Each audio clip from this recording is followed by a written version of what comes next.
everyone. We from Group 5 will presentation the participation of politics.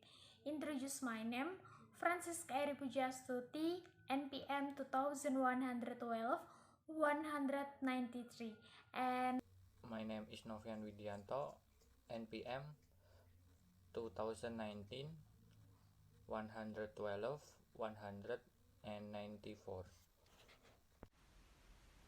Apa itu partisipasi politik?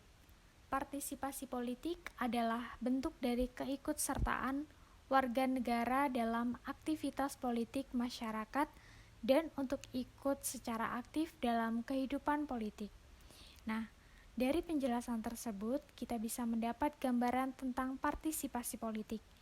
Partisipasi politik ini adalah bentuk keterlibatan warga dalam segala tahap kebijakan, mulai dari pembuatan keputusan sampai dengan penilaian keputusan serta peluang keikutsertaan warga dalam pelaksanaan keputusan. Sehingga dengan partisipasi ini masyarakat berharap dari kebijakan yang dibuat oleh pemerintah dapat memberikan perubahan yang lebih baik untuk masyarakat sehingga dapat mewujudkan cita-cita negara. Menurut Wiener, terdapat 5 penyebab timbulnya gerakan ke arah partisipasi. Yang pertama, modernisasi dalam segala bidang kehidupan. Modernisasi ini menyebabkan masyarakat semakin banyak menuntut untuk ikut dalam kekuasaan politik.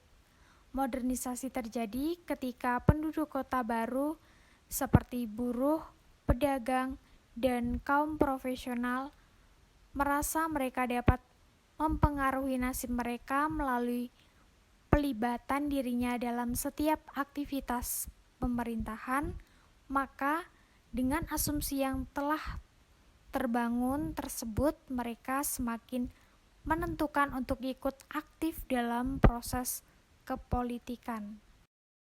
Yang kedua, perubahan bentuk struktur sosial. Lahir dan meningkatkannya partisipasi politik dapat dipengaruhi juga oleh perubahan struktur kelas sosial di masyarakat. Ketika perubahan sosial terjadi, lambat laun akan terbentuk suatu kelas-kelas sosial baru yang semakin tidak pernah ada dalam masyarakat tradisional sebelumnya. Di antaranya, terbentuknya kelas-kelas sosial baru adalah kelas pekerja baru dan kelas menengah yang meluas dan berubah selama proses industrialisasi dan modernisasi. Yang ketiga, pengaruh kaum intelektual dan komunikasi masa modern. Melalui 2 institusi inilah, kaum intelektual dan media komunikasi modern, kemudian terdorong partisipasi politik publik yang bergelombang. Yang keempat, konflik antar kelompok pemimpin politik. Bahwa partisipasi dalam masyarakat semakin meningkat, oleh karena itu adanya konflik di antara kelompok-kelompok pemimpin politik. Dalam kasus yang lebih luas, bagaimana konflik di antara pemimpin politik dapat mendorong lahirnya partisipasi politik publik dapat diperlihatkan dalam konteks kelas-kelas menengah abad 16, 17, 18 yang bertujuan melawan kaum aristokrat. Yang terakhir, keterlibatan kelompok politik yang semakin meluas. Dalam unsur sosial, ekonomi, dan kebudayaan, ternyata menuai kritik yang pada akhirnya memperluas partisipasi politik warga. Meluasnya ruang lingkup aktivitas pemerintahan di berbagai peri kehidupan sering merangsang timbulnya tuntutan-tuntutan yang terorganisir dari warga untuk ikut serta secara aktif dalam pembuatan keputusan publik. Karena warga berasumsi bahwa monopoli kebijakan-kebijakan yang tak implementatif dan akan bisa merugikan kebutuhan. Definisi partisipasi politik. Terdapat hal substansif yang menjadi rambu-rambu dari definisi partisipasi, di antaranya kegiatan-kegiatan nyata. Partisipasi politik yang termasuk kegiatan-kegiatan nyata adalah kegiatan yang biasa diamati secara kasat mata, bukan sikap-sikap yang otoriter. Kemudian yang kedua, bersifat sukarela, yaitu kegiatan yang didorong oleh dirinya sendiri atau kesadaran dirinya, bukan digerakkan oleh pihak-pihak lain, seperti bayang-bayang pihak pemerintah, desa, meliputi daerah-daerah tertentu. Jika pemicunya adalah pihak lain, kecenderungannya bukan partisipasi politik, melainkan mobilitas politik.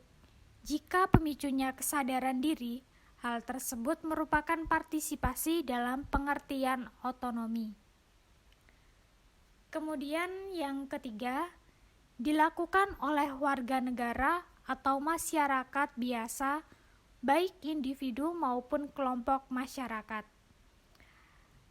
Baik individu maupun masyarakat ini, partisipasi politik yang dilakukan oleh warga atau masyarakat biasa ialah masyarakat yang seolah-olah meliputi kemungkinan tindakan-tindakan yang dilakukan oleh non-warga negara biasa dalam kehidupan politik. Kemudian, yang keempat, memiliki tujuan ikut serta dalam kehidupan politik, mempengaruhi kebiasaan pemerintah dan mencari jabatan politik. Tujuan tersebut adalah ikut serta dalam kehidupan politik sebagai penggerak untuk mendapatkan kesuksesan dalam partisipasi. Bila tidak demikian, orang yang terlibat dalam kehidupan politik akan berada dalam keterpaksaan. Kemudian yang terakhir, yang kelima, ada memiliki tindakan-tindakan partisipasi, yaitu terlibat individu berdasarkan luas dengan bentuk-bentuk partisipasi yang tersedia dalam sistem dan struktur politik yang ada, dari yang paling bawah sampai tingkatan yang paling tinggi, dan dari paling luas cakupannya sampai paling sempit cakupannya. Bentuk dan hierarki partisipasi politik.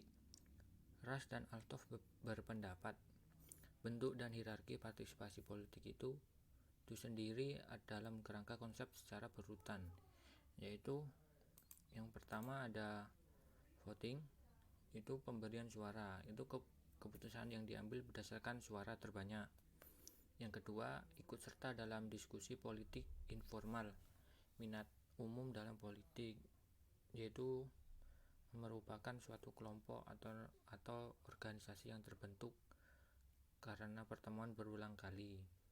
Yang ketiga, ada partisipasi dalam rapat umum, yaitu merupakan keterlibatan masyarakat dalam panitia pemilihan yang menghadiri rapat-rapat kepanitiaan pemilihan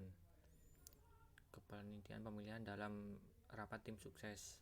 Yang keempat, keanggotaan pasif suatu organisasi semua politik atau kuasi politikal yang merupakan anggotanya yang terlibat atau hadir dalam suatu kegiatan atau progres organisasi. Yang kelima, keanggotaan aktif suatu organisasi semua politik atau kuasi politikal yang merupakan seseorang yang memiliki kesadaran politik dan percaya kepada pemerintah yang tinggi.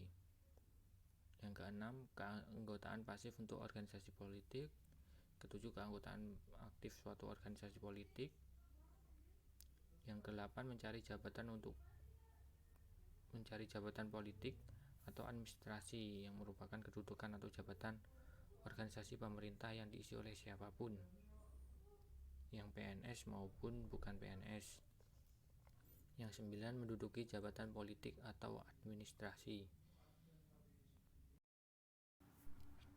Selanjutnya, tingkatan partisipasi politik. Nah, dalam tingkatan partisipasi politik ini sama dengan bentuk dan hierarki partisipasi politik yang sudah dijelaskan tadi. Nah, dalam tingkatan partisipasi politik ini, Michael Rush dan Philip Althoff mengemukakan beberapa bentuk dari partisipasi politik dalam bentuk hierarki. Nah, dalam bentuk hierarki sendiri yaitu berupa seperti bentuk piramida yang tersusun.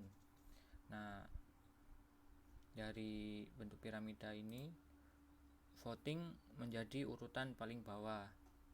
Kenapa? Karena dalam voting ini jumlah yang mengikuti partisipasi atau pemberian suara cenderung lebih banyak dibanding dengan urutan yang paling atas, yaitu yang menempati jabatan politik atau administrasi. Nah, selanjutnya, tipologi dan model partisipasi politik. Dari sisi tipologi, partisipasi politik dapat dibedakan menjadi dua, yaitu partisipasi aktif dan partisipasi pasif. Nah, dari kelompok ini muncul didasarkan pada pandangan mereka yang menganggap masyarakat dan sistem politik yang telah menyimpan dari apa yang mereka cita-citakan. Mereka disebut sebagai kelompok apatis atau golongan putih atau yang sering disebut golput. Kemudian tipologi partisipasi politik pula didasarkan pada jumlah pelaku, yaitu individual dan kolektif. Partisipasi politik individual ialah kegiatan warga negara secara perseorangan terlibat dalam kehidupan politik. Adapun yang dimaksud partisipasi politik kolektif adalah kegiatan warga negara secara serentak untuk mengikuti atau mempengaruhi penguasa, seperti kegiatan dalam pemilihan umum. Selanjutnya, partisipasi politik dari sisi model. Dari sisi ini, partisipasi politik apabila didasarkan pada faktor kesadaran politik dan kepercayaan kepada pemerintah atau sistem politik, itu dapat dibedakan menjadi 4 model. Yang pertama, apabila seseorang memiliki kesadaran politik dan kepercayaan pada pemerintah yang tinggi, partisipasi politik cenderung aktif.